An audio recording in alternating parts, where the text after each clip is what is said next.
Thank you, Mr. Shores. Our first speaker is Robert Williams.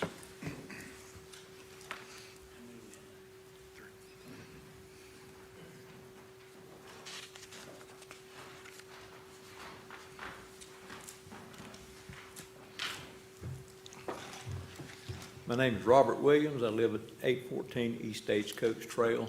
That's a Lawndale address. I live in Fallston.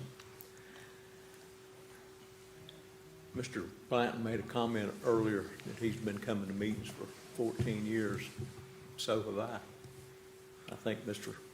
Queen, you have too. But I think tonight's probably been one of the worst meetings I've ever been to, with all the various issues. Budget comes to mind. I know we're speaking at the end of the meeting, and I've said previously that I like it this way because I can spot mistakes and maybe bring them up and help resolve them. But with 3 minutes and what happened tonight, that's impossible. So I'm just going to have to hit the high spots to stay within the time frame. One of the things that came to mind is we have 2 degreed engineers on this board, and both of them went to NC State. I went to NC State too, so I know what they teach in the engineering department. And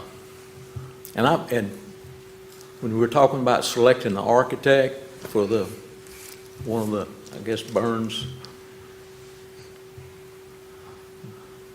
whatever you call it, building, and you asked Dr. Fisher for a recommendation. And I don't believe Dr. Fisher has an engineering degree. He's got a lot of degrees, but I don't think any of them is in engineering. I don't think he has any experience in engineering. And for a board with 2 engineers on it to ask somebody with no experience in engineering and architecture to give them a recommendation, it just showed me that you guys, I don't know if you know what you're doing. In the budget, I've watched budget presentations from the school board for 14 years, and every single one of them, when you get around to the budget, it's how much money we're going to get from the state. That's what we're going to spend. I've never heard a word about what it actually takes to run the school system. Never. 14 years. So I don't want to get started anymore. That's all I have to say. Give you back 15 seconds.